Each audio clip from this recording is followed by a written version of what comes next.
Nah, permintaan kita ternyata diatur di At-Tirmidzi, nomor hadis 2249. Saya bacakan langsung hadisnya. Bismillah. Dari Abu Hurairah, an Abi Hurairah radhiyallahu anhu qala, hadis ini disampaikan oleh sahabat Abu Hurairah, semoga Allah meridai kepadanya. Perhatikan, qala, beliau menyampaikan, qala Rasulullah sallallahu alaihi wasallam. Rasulullah sallallahu alaihi wasallam pernah menyampaikan satu ketika, thalathatun, ada 3 golongan. Cuma 3 golongan.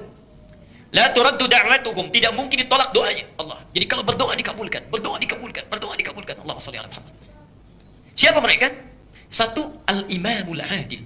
Para ayah tolong fokus. Al-imamul adil. Para pemimpin yang adil. Jangan bayangkan presiden dulu, ya, menteri, bupati. Ayo, para ayah sebagai pemimpin di rumah tangganya. Kalau antum adil, ya, antum adil itu Masya Allah. Saat mengangkat tangan berdoa itu sulit bagi Allah untuk menolaknya. Tidak mungkin ditolak kalau adil. Ibu nggak usah khawatir, saya nggak akan bahas tentang An-Nisa ayat yang ketiga itu. Ini adil yang lain. Jangan jauh-jauh Pak ya. Jangan jauh-jauh nih. Adil itu definisinya, singkatnya menempatkan sesuatu pada tempatnya. Saya sering berikan contoh begini. Bapak kerja di kantor. Ya. Saat Anda bekerja, jadikan diri kita sebagai seorang karyawan. Jangan jadi orang rumah. Di masalah-masalah di rumah, ketika masuk pintu kantor, simpan di luar rumah. Ya. Jadi jangan sampai perasaan kita sebagai seorang ayah yang sedang ada masalah di rumah tangga, dibawa ke kantor, itu tidak adil. Ya. Sebaliknya, ketika pulang ke rumah, urusan kantor simpan di depan rumah, selesai. Jadilah seorang ayah yang baik. Anda boleh jadi direktur, jadi pengusaha yang hebat, itu di kantor. Sampai rumah anak kita itu tidak mengharap apapun kecuali ayah. Istri hanya mengharapkan seorang suami yang datang, bukan yang lain. Ya. Di Anda jangan bawa urusan pekerjaan ke dalam rumah, simpan di luar, itulah adil. Begitu dibuka pintu rumah, Masya Allah, anak kita itu akan berteriak, bukan memanggil kita dengan manajer, direktur, bukan dengan pengusaha.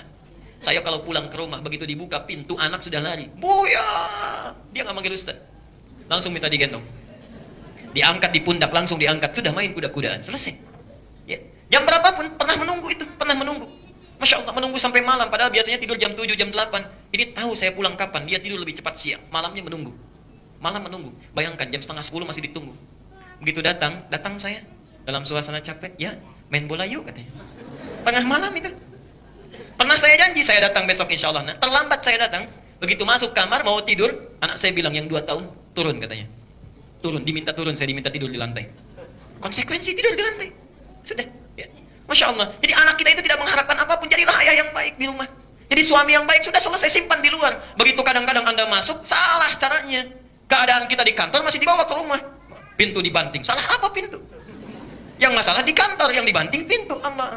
Pak, ya, sehat? Sudah, nanti saja. Wah, Papa main yuk. Diam kamu. Ah, salah apa itu? Masya Allah. Itu bukan adil namanya. Makanya masalah nggak pernah selesai. Minta nggak selesai, minta nggak selesai. Karena kita tidak menempatkan dengan baik, Pak. Ya, Ibu tenang saja, Ibu bisa bahagia. Nanti kita angkat lagi Pak tentang Ibu. Ya. Itu adil. Jadi kalau antum mengangkat tangan, Masya Allah, anugerah turun, jawaban turun, tempatkan sesuatu pada tempatnya. Hati-hati, hati-hati ya. Yang kedua, nah ini poinnya. As-shaima hatta yuftir. Orang puasa sampai dia buka. Allah. Tidak ditolak doanya. Orang puasa sampai dia buka. Bahkan perhatikan hadis qudsinya di Al-Bukhari kitab Siyam nomor hadis yang ketiga. Ya, saya wasiatkan tolong punya buku ini. Saya sudah serahkan. Silahkan dikopi sebanyak-banyaknya. Ya. Perhatikan. Allah menyanjung orang puasa. Yatruku ta'amahu, orang makan dia tidak katanya. Wasyarabahu, orang minum dia tidak ya Allah. Wasyahwatahu, orang berhubungan seksual dia tahan. Min ajli, itu semua dilakukan karena saya, kata Allah itu. Allah. Asyamu li wa ana ajzi bihi. Setiap dia puasa dilakukan karena saya, maka saya akan balas berapapun tanpa batasan apa yang dia butuhkan. Berapapun tanpa batasan. Yuk, saya ilustrasikan sederhananya. Bapak ibu punya yang bantu di rumah. Masya Allah, kita minta bangun 4:30, dia bangun 2:30. Dibereskan. Minta yang depan saja, dibereskan semuanya. Yang tidak minta disapu, disapu, dipel, dibersihkan luar biasa. Di luar rata-rata. Satu kali datang pada kita, Pak, Bu, maaf ini, anak saya mau ulangan, kurang ujian pendaftaran 250.000. Kita mampu untuk memberi. Diberi tidak? Berapa? Bisa 500. Bisa 500. Masya Allah. Apatah dengan Allah yang tidak punya batasan? Ketika Allah memuji hambanya, Masya Allah, ini ada orang makan dia tidak. Ada orang tidur dia bangun malamnya. Masya Allah. Ada orang diam dia baca Quran. Kata Allah, Masya Allah, as-shaima hatta yuftira. Ayo mau minta apa sekarang? Terutama saat buka, setelah semua itu dilakukan, lalu kita meminta kepada Allah. Seakan-akan menagih dengan bahasa yang lembut. Allahumma dhahabad dhama. Ya Allah, dahaga ini sudah tidak ada yang saya tahan-tahan dari fajar itu. Wa qallatil uruq, ditandai dengan basah tenggorokan ini. Perhatikan. Wa thabatal ajru, engkau berjanji akan memberikan apa yang kau berikan saat ini langsung. Farahatun, saya bahagia sekarang ini. Insya Allah engkau akan berikan. Perhatikan. Allah itu tunggu-tunggu. Mau minta apa sekarang? Di saat kita minta watabadal ajru insya Allah, akan tetap pemberian Allah sekarang. Allah itu menunggu mau minta apa. Cuma kadang-kadang terkadang kita berhenti di situ, kita nggak minta. Karena panah setan langsung masuk ke mata kita. Kolok sudah direncanakan. Kalau nggak cepat dimakan dingin. Jus buah sudah menunggu. Akhirnya sudah selesai di situ. Bismillah, minum, makan, ke masjid, doa belum. Padahal doa-doa itu ditunggu oleh Allah Subhanahu wa taala. Jadi mulai sekarang sunnahnya. Selesai itu, mukaddimah kita makan kurma dulu, sunnah kurma dulu, ya.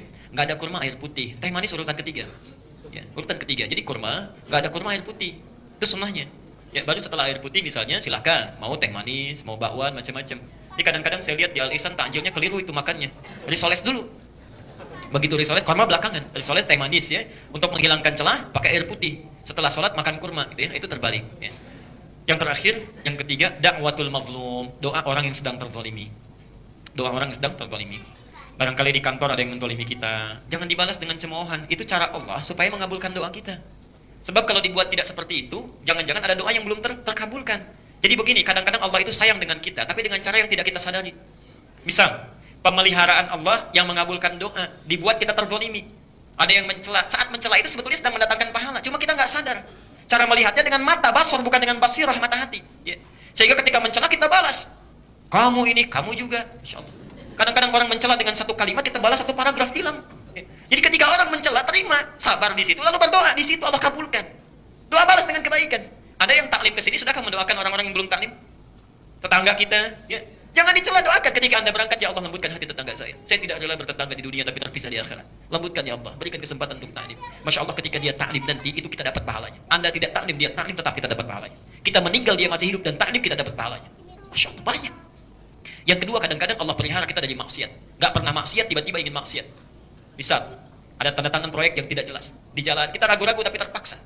Tiba-tiba ketika di jalan ban kempes. Itu cara Allah. Dipikirkan lagi. Mau nelpon ngasih tahu misalnya, mau ke bos ya tiba-tiba belok ke orang lain, ke sekretarisnya, dibilang lagi sibuk. Itu cara Allah. Hati-hati. Hati-hati, Pak ya, Ibu. Kalau ada maksiat tertahan kita di jalan, itu artinya Allah sayang dengan kita. Kalau sudah tidak sayang, nggak akan diberikan sekat, dibiarkan begitu saja. Itu istidraj. Ya. Saya kira itu untuk bahasan hari ini. Semoga Allah memberikan kebaikan kepada kita semuanya.